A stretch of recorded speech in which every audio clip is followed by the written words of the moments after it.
नमस्कार मेरे प्यारे विद्यार्थियों, कक्षा 12 वाले का सभी स्टूडेंट्स का बहुत बहुत स्वागत है।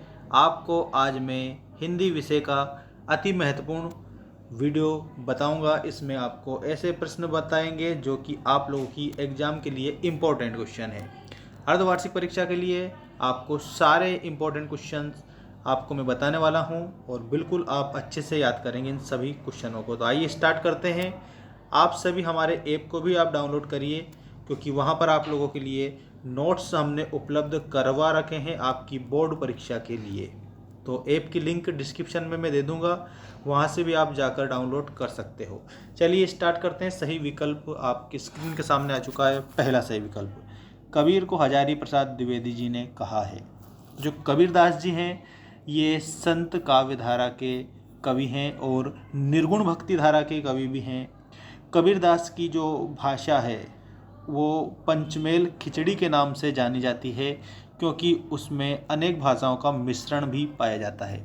यहाँ पर कबीर को हजारी प्रसाद द्विवेदी ने क्या कहा है, तो आपको बताना है भाषा का डिक्टेटर कहा है। भाषा का डिक्टेटर कहा है। अगला प्रश्न है आपका, तुलसीदास के अनुसार, किसके अनुसार? तुलसीदास के अनुसार। अच्छा, तुलसीदास की बात करते हैं। रामचरितमानस रचने वाले हैं। रामचरितमानस रचने वाले हैं हमारे तुलसीदास जी। तो तुलसीदास के अनुसार पेट की आग को कौन बुझा सकता है?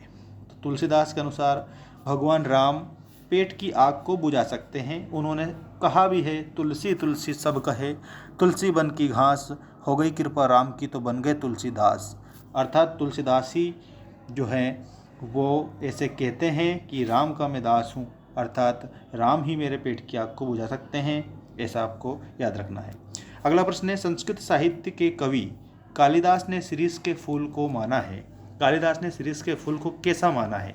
सबसे पहले तो आपको मैं बता दूं, अभिज्ञान शाकुंतलम, विक्रमोर्वशीयम, मालविकाग्निमित्रम, मेघदूतम, ये सब रचनाएं संस्कृत के महान कवि कालिदास जी की है। उन्होंने शिरीष के फूल को क्या माना है? तो कठोर माना है। कठोर माना है, ऐसा आप ध्यान देंगे। इसके बाद में नेक्स्ट जो क्वेश्चन है उस पर गौर करिएगा। मोहनजोदड़ो के अजायब घर में तैनात व्यक्ति का नाम था। यहाँ पर जो मोहनजोदड़ो है उसका अर्थ होता है मृतकों का टीला। मृतकों का टीला, ऐसे आप ध्यान देना, ठीक है। और मोहनजोदड़ो वाली जो सभ्यता है कितने हज़ार साल पुरानी है? तो लगभग 5000 साल पुरानी है। 5000 साल पुरानी है। और मोहनजोदड़ो में जो अजायब घर था उसमें अली नवाज नामक व्यक्ति तैनात रहता था। ठीक, तो यहाँ पर ऑप्शन नंबर सा वाला आपका करेक्ट होगा। अगला प्रश्न है, देखिएगा, टीवी पर प्रसारित खबरों में सबसे महत्वपूर्ण है।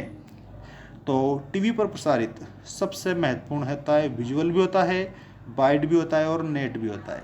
तो उपरोक्त सभी आप इसमें करेक्ट उत्तर करोगे। उपरोक्त सभी will be the correct answer.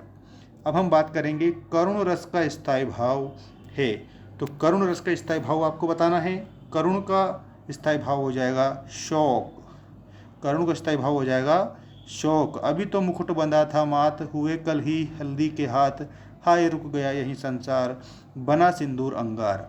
यहाँ पर आपका करुण रस है। ठीक है, अब हम बात करेंगे अति महत्वपूर्ण नेक्स्ट क्वेश्चन की। देखिए, ये आपकी सही जोड़ी जिसमें इम्पोर्टेंट क्वेश्चन आए हैं। हालावादी कवि हरिवंश राय बच्चन। ठीक है, मैं जग जीवन का भार लिए फिरता हूँ। ठीक है, ये हरिवंश राय बच्चन जी का पाठ है। इंद्र सेना वो जो बच्चों की मंडली थी उसको इंद्र सेना बोला गया है। तो इंद्र सेना, इंद्र की सेना। ठीक है। ड्रेसिंग गाउन, तो ड्रेसिंग गाउन में आपको याद रखना है उपहार। उपहार आप इसमें लिखेंगे। संपादकीय पृष्ठ, तो संपादकीय जो पृष्ठ है वहाँ पर आपको याद रखना है अखबार की आवाज़। अखबार की आवाज़। रसराज, रसराज का मतलब होता है रसों का राजा, तो वो है श्रृंगार रस। संदेह या शंका का भाव, संदेह या शंका का भाव अगर पाया जाता है तो वहाँ पर वाक्य होता है संदेहवाचक वाक्य। और चित्रकार, चित्रकार होता है चितेरा। चित्रकार होता है चितेरा। ठीक है, तो चित्रकार क्या होता है, कैसा होता है? चितेरा होता है। इस प्रकार से आप याद रखेंगे। अब हम बात करते हैं और भी इम्पोर्टेंट क्वेश्चन की, जिसमें आपका खालिस्तान आ चुके हैं। अब ये जो खालिस्तान है ये देखिएगा आपके खालिस्तान आ चुके हैं प्यारे मित्रों। यहाँ पर उषा का अर्थ है, तो उषा का अर्थ होता है भोर, जब सूर्योदय नहीं होता है उसके पहले की बात है ये, ठीक, जस्ट पहले की। लुट्टन किसको अपना गुरु मानता था? तो जो ढोलक थी ना उसकी टाक धिन धिन था, उसकी ढोलक को वो मानता था, क्या मानता था? अपना गुरु मानता था। गुरु से याद आया, गुरु गोविंद दोऊ खड़े काके लागू पाए, बलिहारी गुरु आपकी गोविंद दियो बताए। तो लुट्टन ढोलक को गुरु मानता था। मोहनजोदड़ो से सिंधु नदी कितनी दूरी पर बहती है?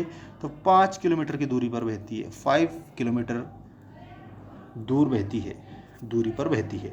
रेडियो नाटक में पात्रों की संख्या, जो कैरेक्टर्स हैं उनकी संख्या बहुत कम होती है, पात्रों की संख्या बहुत कम होती है।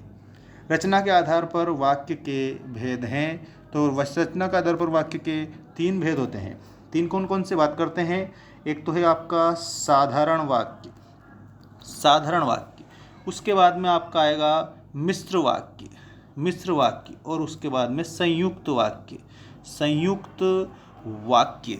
तो ये आपके वाक्य के कितने प्रकार हो गए? 3 प्रकार हो गए। किसके आधार पर हो गए? रचना के आधार पर हो गए। अगर अर्थ के आधार पर पूछे तो 8 प्रकार होते हैं, और अगर आपसे पूछे वाच्य के आधार पर, तो वाच्य के आधार पर 3 प्रकार होते हैं, कर्तृवाच्य, कर्मवाच्य, भाववाच्य। संचारी भावों की संख्या मानी गई है। तो अच्छा, संचारी भाव की बात करते हैं। संचारी, मनुष्य के हृदय में पानी के बुलबुलों की भांति आते हैं। ये पानी के बुलबुलों की भांति आने जाने वाले भाव संचारी भाव कहलाते हैं। संचारी भाव की संख्या 33 मानी गई है, 33 मानी गई है।